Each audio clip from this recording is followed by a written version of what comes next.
네, 안녕하세요. 정충진 변호사입니다. 네, 오늘도 최고의 무료 경매 정보 사이트 행꿈사 옥션을 통해서 특수물건의 수익 모델에 대해서 배워보는 시간을 가져보도록 하겠습니다. 이제 이게 행꿈사 옥션인데요. 얼마 전에 저희 행꿈사 옥션 아너스클럽에 추천된 물건입니다. 네, 종합 검색으로 들어가서 여기 이제 매각기일이 2021년 6월 1일 한 달 전이니까 2021년 7월 1일 이렇게 설정을 하고요. 그리고 소재지로는 경기도 평택시 이렇게 설정을 합니다. 그리고 최종 결과는 낙찰이 됐으니까 매각이라고 표시를 하고, 그리고 땅이니까 이 토지에 클릭을 하죠. 이렇게 조건을 설정하고 검색하기를 누르면 이렇게 이제 물건들이 쭉 뜨지 않습니까? 그 가운데서 맨 위에 있는 물건입니다. 2019 타경 44423 경기도 평택시 지제동에 있는 땅입니다. 여기 이제 물건 종류는 답이라고 나와 있지 않습니까? 답이 뭐죠? 답은 논이죠. 논을 무엇에 쓸 것인가 싶은데 보니까 이 사진만으로 봐도 논이 아니구나. 뭔가 개발이 한참 진행 중이구나 라고 느끼실 수 있겠죠. 그래서 봤더니 경매 대상은 토지 지분 매각이다. 그리고 토지 면적은 841제곱미터, 평형으로 나누면 254평 정도 된다. 사진을 보시면 개발이 진행 중인 걸 알 수 있겠죠. 그리고 위치도를 보시면 여기가 이제 그 지제역입니다. 1호선 지제역. 그리고 SRT 그 고속철도 있지 않습니까? SRT가 지금 지제역이 생겼죠. 그리고 조만간에는 수원발 KTX가 또 지제역에 또 생길 것이고, 그리고 위쪽으로 올라가면 좀 더 자세한 지도로 볼까요? 정확하게 나와 있는 여기가 지제역이죠. 그리고 여기는 지제세교 택지개발지구, 도시개발 사업 진행 지역이 많죠. 그리고 아파트들이 전반적으로 많이 입주가 예정돼 있고, 그리고 이제 이 지제역 여기 서쪽으로는 여기는 좀 공터인데 여기를 이제 지제역 역세권 개발을 하겠다라고 해서 얼마 전에 이슈가 됐었죠. 그리고 바로 위쪽으로 올라가면 여기가 삼성전자입니다. 여러분들 잘 아시는 삼성전자 굉장히 광대하죠. 그리고 이쪽 위로 올라가면 평택의 중심 개발 지구인 고덕 국제 신도시입니다. 그래서 개발 압력이 상당한 지역에 있는 땅인데 어떻게 보면 굉장히 지금 구획이 잘 돼 있죠. 아까 사진사로 봤을 때에는 자풀이 우거진 나대지였는데 이게 보니까 이 개발이 예정돼 있는, 이게 구획이 잘 돼 있는 땅처럼 보인다. 굉장히 가치가 좀 높아 보이죠. 위성 지도로 보시면 역시 나대지긴 하지만 여기 이제 이마트도 있고 여긴 여기고, 그리고 주변에 이제 아파트 단지들이 입주가 예정돼 있다. 그러니까 상당한 개발 압력, 미래 가치를 품고 있다. 여기 이제 삼성전자 굉장히 넓죠. 이렇습니다. 그러니까는 땅의 가치가 굉장히 높아 보이는 그런 땅입니다.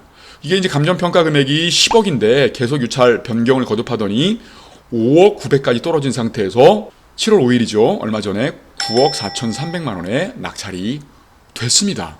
도대체 이제 이게 왜 이렇게 많이 떨어졌을까요? 그리고 9억 4,300이면 직전 최저가가 7억 2,700이지 않습니까? 그러면 그 2회차 때 입찰을 했으면 되는데 지금 3회차까지 떨어진 걸 기다렸다가 다시 이제 그 감정가에 근접해가지고 낙찰된 이유들이 뭘까? 이런 부분들을 한번 분석을 좀 해보시자고요. 보시면 나대지다 보니까 임차인은 없고요. 그리고 등기된 부동산에 관한 그 권리 중 효력으로 소멸되지 않은 것 없고, 매각에 따라 설정된 것으로 보이는 지상권의 개요, 여기도 해당 사항이 없고요. 그런데 이제 특수물건 같은 경우에는 비고란을 주의 깊게 봐야 한다고 말씀드렸죠. 이 비고란에 보니까 한번 읽어보겠습니다. 감정평가 시 평택 지제 세교지구 도시개발사업지구 내에 편입되어 환지 예정된 토지이다, 이렇게 나와 있네요. 환지가 뭐죠? 토지를 바꿔준다는 뜻이지 않습니까? 그러니까는 논이나 밭 같은 거 이런 것들을 개발을 해서 대지로 만든 다음에 그 권리 면적대로 대지로 바꿔주겠다, 이런 겁니다. 이거는 그 환시 방식에 의해서 도시개발 사업이 진행되고 있다. 그 조합에서 발행한 환지 예정 등명원을 보면 이 물건의 권리 면적은 2,583평.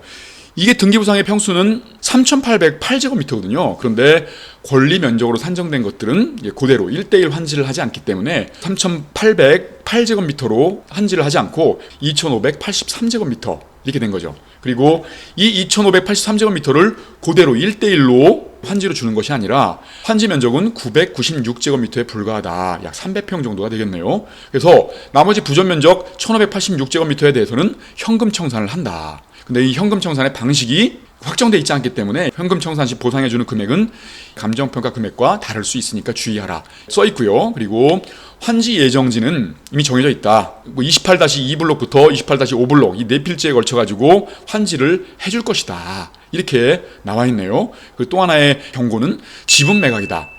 그래서 공유자 우선 매수 청구권이 있다는 얘기죠. 지분 매각은요. 그렇지만 공유자 우선 매수 청구권에 제한이 있다. 공유자 우선 매수 신청을 한 공유자는 매각 기일 종결 전까지 보증금을 제공해야 되는데 그렇지 않을 때에는 보증금을 제공하지 않고 다음 기로 넘어간다고 하면은 차액 기일부터는 우선권을 부여하지 않겠다라는 제한이 있습니다. 그리고 또 하나의 문제는 이렇게 해가지고 입찰가를 써서 낙찰을 받았는데 공유자가 우선 매수 청구권을 행사를 하게 되면은 그 최고가 매수인의 자리를 뺏기지 않습니까? 이런 문제가 처리가 돼야만 입찰을 할 수 있는 그런 물건입니다. 물건의 가치는 굉장히 좋아 보이는데 이런 법적인 문제를 어떻게 처리하고 입찰가는 얼마를 쓸 것인가 그런 문제가 남아있다. 이때 보시면 감정평가에 요약해 놓은 내용이고요. 그리고 임차인은 없다. 나대지 상태이기 때문에 조사된 임차인은 없다. 이렇게 돼 있고요. 그리고 지역 분석, 지적도를 통해서 위치를 확인해 볼 수 있겠죠. 그리고 스카이뷰를 통해서 항공사진도 이렇게 볼 수 있습니다. 그리고 여기는 지하철이 지제역 1호선이 436m에 있다. 그다음에 평택역은 2948m에 있다. 그리고 중학교, 고등학교가 또 그 인근에 있다. 뭐 이런 식의 내용들 한눈에 볼 수 있겠고 담당 법원 이런 거 나와 있죠. 그리고 주의사항으로는 이렇게 빨간 박스를 쳐놨는데 아까 말씀드린 그런 내용의 법적인 문제가 있다. 이런 부분들을 한번 고려해 보시면 되겠습니다. 이 땅을 공유하는 공유자는 65명입니다. 그 65명 중에 15명의 지분이 경매에 나온 것이다. 이렇게 이제 보시면 되겠거든요. 65명 중에 50명 정도의 공유자들이 있을 거지 않습니까? 그 사람들이 공유자 우선 매수 청구권을 행사할 수 있겠는가 아니면 이미 행사를 했는가를 확인해 보려면 뭘 보시면 된다고요? 법원 문건 접수 내역을 보시면 여기 보시니까 공유자 우선 매수 신청서를 제출을 했네요. 광모모 씨, 그 다음에 허모모 씨가 이미 공유자 우선 매수 청구권을 행사를 했다. 그러면 아무리 우리가 조사를 해서 입찰을 해서 낙찰을 받아도 공유자 우선 매수 청구권이 저렇게 이미 신청이 돼 있으니까 들어가도 의미가 없는 물건이 아닌가? 그렇지는 않죠. 공유자 우선 매수 청구권을 신고를 해놨다 하더라도 보증금을 지급하지 않는 이상은 공유자 우선 매수 청구권이 확정적으로 했다고 볼 수는 없는 거거든요. 이렇게 보시면 여기 정 변호사 입찰지도 있지 않습니까? 여기는 이렇게 어떻게 해결할 것인지 자세하게 이렇게 입찰 지도를 코멘트를 이렇게 달아드립니다. 이 코멘트는 한 번에 끝나는 게 아니고 저희가 조사한 내용이 따로 있으면 두세 번도 올려드릴 수 있는 그런 것들이니까 이렇게 특수물건을 안정적으로 투자를 할 수도 있는 방법이 있겠죠. 아무튼 그런데 과소 면적을 가지고 있는 조합원들이 뭉쳐가지고 어떤 한 필지를 달라라고 신청하는 거, 이걸 집단 환지 신청이라고 하는데 이렇게 이제 집단 환지 신청을 했을 경우에 과연 이걸 지분 경매로 봐서 공유자 우선 매수 청구권을 인정할 것인가? 이 문제는 환지의 법률 관계를 고려했을 때에 공유자 우선 매수 청구권을 받아줘서는 안 된다. 이런 느낌이거든요. 낙찰을 받으면 공유자 우선 매수 청구권이 들어오면 보증금을 찾지 말고 차순위 신고를 하면서 매각 허가 결정이 나면 그거에 대한 이의 신청 혹은 즉시항고를 통해 가지고 최고가 매수인을 바꿔달라. 이런 식으로 구제를 받을 수 있겠다. 이렇게 되면 공유자 우선 매수 청구권 행사에 대한 부분들은 해결을 할 수 있겠죠. 그러면 환지에 대한 문제가 남아있을 텐데 환지 같은 경우는 이게 지주세교지교라고 인터넷 치게 되면 이런 다양한 이미지들이 나오는데 보십시오. 굉장히 정밀하게 이렇게 개발 계획이 잡혀 있죠. 이 사진으로 보게 되면 여기가 이제 지제역 복합 환승센터, 이제 KTX도 들어오고 그다음에 1호선도 지제역도 있고 SRT는 이미 개통이 돼가지고 지금 역으로 사용하고 있고요. 이런 상태에서 이렇게 개발 계획이 잡혀 있고 아까 말씀드린 것들은 이 건너편 있지 않습니까? 이 건너편 같은 경우에도 역세권 개발이 잡혀 있다. 그런 것들까지 고려해 본다고 치면은 굉장히 미래 가치가 있다. 이 사진을 보시게 되면 이게 바로 삼성전자. 그렇죠? 그렇습니다.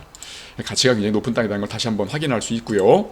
그럼 가치를 한번 판단 한번 해볼까요? 이 필지들은 3,808제곱미터인데 이걸 65명이 공유를 하고 있는 겁니다. 그 공유자에서 15명의 지분이 경매로 나온 건데 전체적인 가치를 한번 판단해보면 3,808제곱미터가 다 권리면적으로 인정받은 게 아니라 2,583제곱미터가 권리면적으로 인정이 돼서 그 가운데서 996제곱미터 거의 1,000제곱미터 가까운 그 면적이 블록 28-2, 3, 4, 5번지로 환지가 되고 나머지 부족면적 1,586제곱미터는 현금 청산하는 방식이다. 이렇게 되면 이 비율대로 한번 나눠보시자고요. 그래서 지금 실질적으로 지금 이게 경매 나온 금액이 15명의 그 지분인 841제곱미터지 않습니까? 권리면적은 570제곱미터가 되겠죠. 그럼 570제곱미터를 다 환지로 받는 게 아니고 그 중에서 이제 비율대로 따진다고 한다면 220제곱미터만 4개 블록 중 28-2 블록, 3블록, 4블록, 5블록 중에서 하나를 환지로 받고 나머지 350제곱미터는 현금 청산될 것이다. 이런 식으로 한 번쯤은 생각해 볼 수가 있겠죠. 그렇게 되면 그 현금 청산 금액과 대지화 됐을 때에 그때의 이제 땅값을 미리 추정해 볼 수가 있겠죠. 그래서 현재 상태의 감정평가 금액대로 현금 청산을 받는다라고 한다면 현재 지금 경매 감정평가 금액은 제곱미터당 182만 원이거든요. 이렇게 되면 350제곱미터를 현금 청산 당한다라고 한다면 6억 3,700만 원. 지금 이 당시 경매 감정가로 현금 청산 당하는 게 아니라 앞으로 3, 4년 후에 다시 한번 감정평가를 해가지고 한다면 더 높아질 수 있겠죠. 만약에 이제 제곱미터당 240만 원 정도 추정한다고 치면은 8억 4천만 원. 이런 식으로 이제 미래 가치가 늘어날 수 있다는 거. 이런 시뮬레이션을 한번 돌려보는 거죠. 예, 그리고 환지 예정된 부지 책정된 220제곱미터는 평당가를 1,000만 원으로 판단하게 되면 약 7억 원 정도. 최종적으로 이제 이런 식으로 판단을 하게 되면 13억 한 4천만 원 정도의 가치가 있다. 예, 그렇지만 이건 되게 보수적인 평가죠. 옆에 이제 상업지역이 지금 평당 3천만 원인데 개발에 따라서 5천만 원, 6천만 원까지 갈 수 있단 말입니다. 그러면 여기에 이제 이 주거지역의 땅값도 많이 뛰겠죠. 이렇게 되면 주거지역의 그 땅값이 1,000만 원으로 계산했습니다만 1,500만 원으로 계산한다라고 하면 최종적인 그런 가치는 18억 4천, 2천만 원까지 올라간다라고 한다면 거의 20억이 넘어가죠.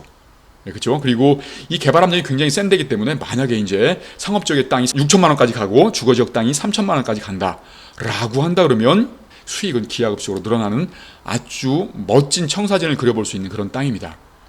예, 여러분들 어떠신가요? 이런 특수 물건들이 정 변호사의 꼼꼼한 이런 입찰 지도와 함께 이렇게 추천이 됩니다. 예, 이런 특수 물건들 추천받는 그런 혜택을 얻고 싶으시면 행꿈사 옥션 특별회원에 가입하시거나 아너스 클럽에 가입하시면 자세한 지도를 받아서 특수 물건을 안정적으로 투자할 수 있는 그런 방법이 될 수 있겠다 생각하시면 되겠습니다.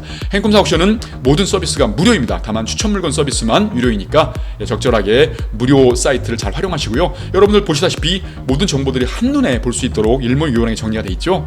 다른 유료 사이트 1년에 100만 원씩 내는 사이트에 한 90% 정도의 수준의 기능을 탑재하고 있음에도 불구하고 전부가 다 무료니까 앞으로 많은 사랑 부탁드리겠습니다. 저는 정충진 변호사였습니다. 감사합니다.